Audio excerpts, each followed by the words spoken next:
Hey there, Conquerors. Welcome to Marrakesh. where every street is a postcard and adventure is just around the corner. Join me as I explore colourful spots, indulge in couscous and chase lush paradise.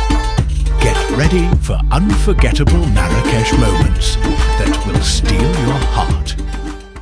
Got into my other Riad. This is so cute. I love that little kind of dome shape towards the bathroom. It's so cute. So I'm back in Marrakesh. I'm keeping my voice quite low because in 15 minutes time it's going to be midnight here, and I don't want to be that guest that people complain about. I'm in my second Riad. I think I might like the first one a little bit more. They're both just as good, to be honest. I purposely picked this one away from the Medina because I didn't like the fact that you're left at the gate or the entrance and then you've got to walk down to your hotel, and I was like, time I'm getting home to the Riad, sorry, not hotel. I was like, do I want to do that again? Because the first time around it was fine. Second time round I was just like, no, and I got lost on my first day trying to visit the place that I'm actually at now, which is literally pretty much the square, which was Palace Jemaa.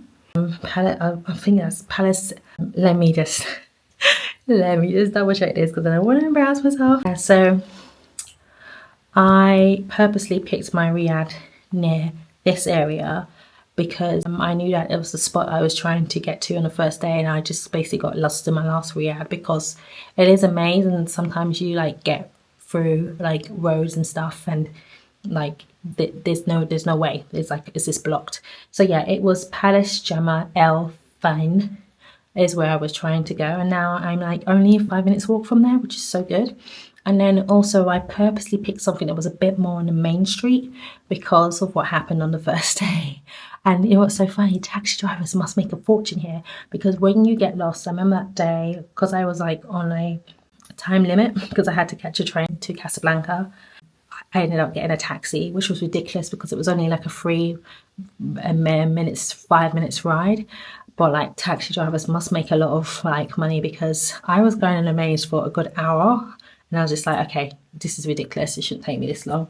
So that's why I purposely picked where I am today. And to be honest, this is what was left because I booked it on a day today at noon. So I booked it really last minute because, I was very flexible with Casablanca, and because I was staying with friends and living the high life there, living a soft life, high life there with my friends. My friends are two amazing established business women. One's actually a world-class fashion designer. So what I loved as well was when I was in Casablanca, I wore traditional, I think it's called burqa, clothing, which is just basically traditional Moroccan style clothing. And it's a certain, I think in Ghana we call it tribes, but I'm going to say a certain community because I don't want to get the lingo mixed up here. I don't know, I thought, maybe I look funny, but then when I've seen photos of people who are Moroccan who have worn it, I'm like, actually, it's quite good, So yeah, it was, that was a nice experience as well. It was nice that I got to experience that thanks to my friend. I've had a time of my life in Casablanca.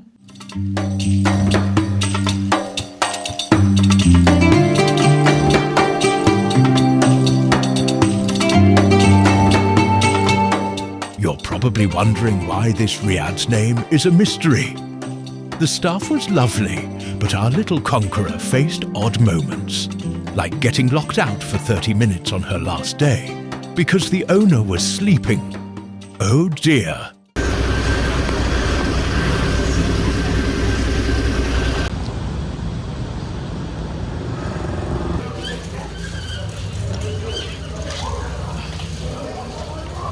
And so, our curious adventurer set off from the peculiar Riad to uncover Marrakesh's treasures. Let's take a peek at her recommended gems to visit in the city.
so, our little conqueror spent the evening hopping through the vibrant rooftops, whilst soaking in the vibes and sunset of the city. So I'm currently now in Dada, Marrakesh. Oh my god, this venue is gorgeous. I'm finally going to have some Moroccan couscous. I'm surprised. Since I've been here, I haven't had any couscous. Oh, the lighting is a bit funny here. Ah, here we go. Okay. So I haven't had any couscous yet because I used to make it when I used to live in Spain. I do know how to make it. I do know what is good. And because it's quite touristic here, it's quite hard to find good couscous. And it's not me saying this. I actually did a photo shoot today.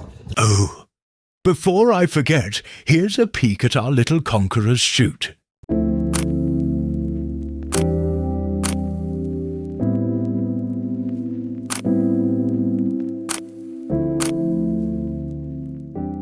I spoke to my photographer and she said the same thing with her friend. So I kind of notice what happens when you're in hot tourist spots.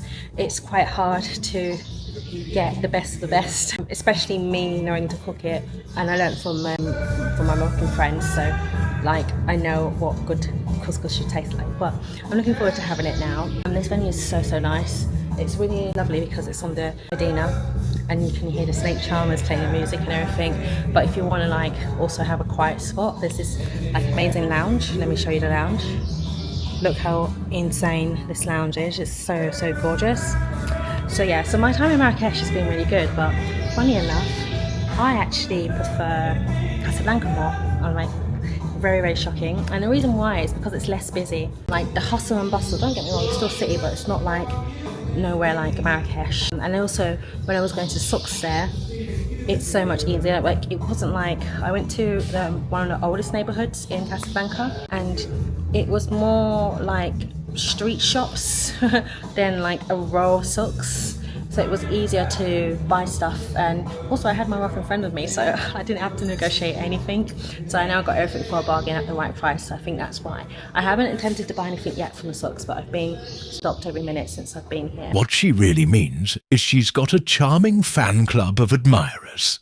But I am gonna do a big shop today because I was just more worried about the weight going back home, but I'm actually just gonna see some bags I like. I'm actually just gonna buy a bigger bag and use that as carry-on to buy a few things. So yeah, I've got a long list today. Today I've got to go to the garden, I've got to go to the Itinerary Museum, I've got to go to Batra Coffee, and also the garden in the Itinerary. I'm not going to say it because I'm going to butcher the name, but yeah, it's going to be a hectic one today. I did manage to go to all the rooftops. That's what I've been doing to get my shade. And I love how there's so many different sections here. There's also an art museum in here as well.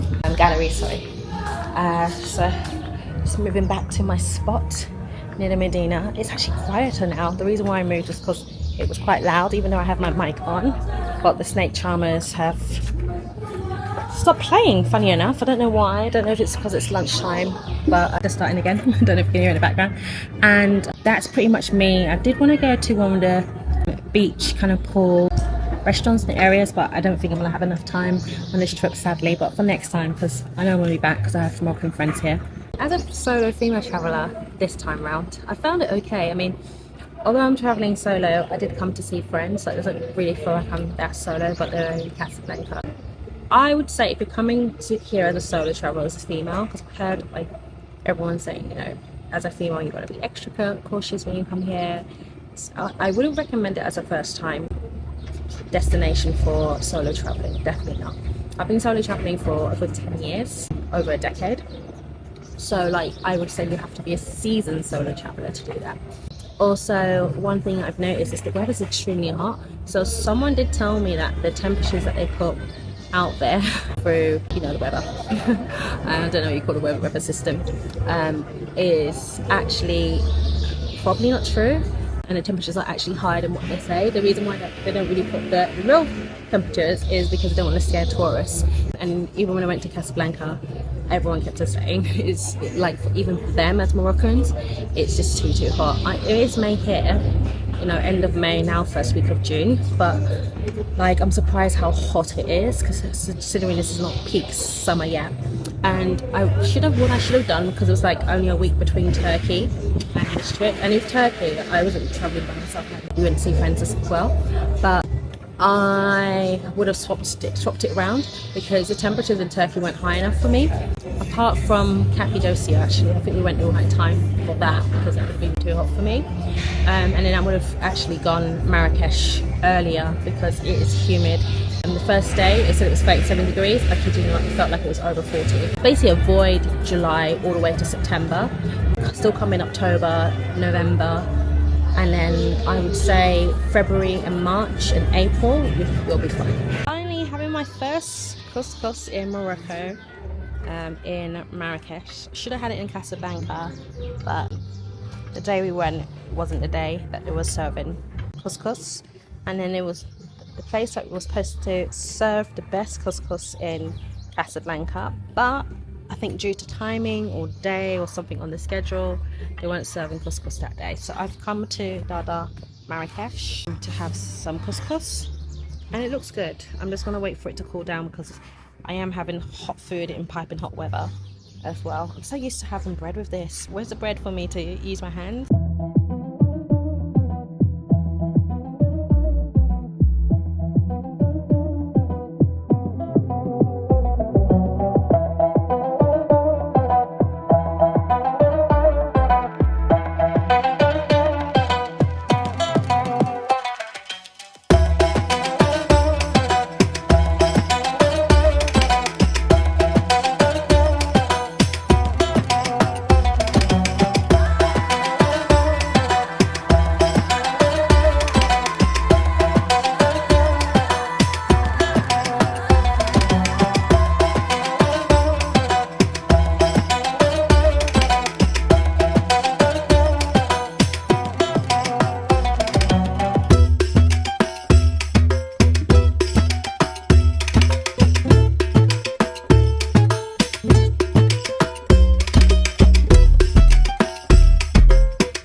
I also went to the famous garden, which I will not butcher its name, and went to the Isolong Museum and got the iconic photo in front of the YSL sign.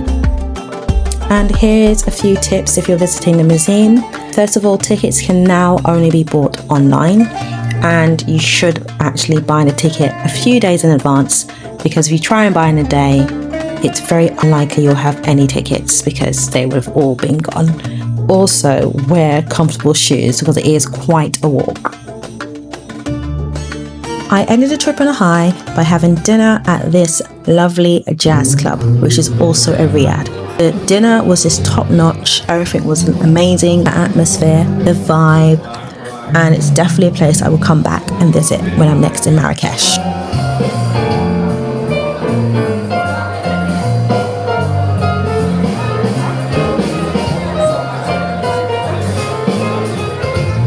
Until next time, Conquerors.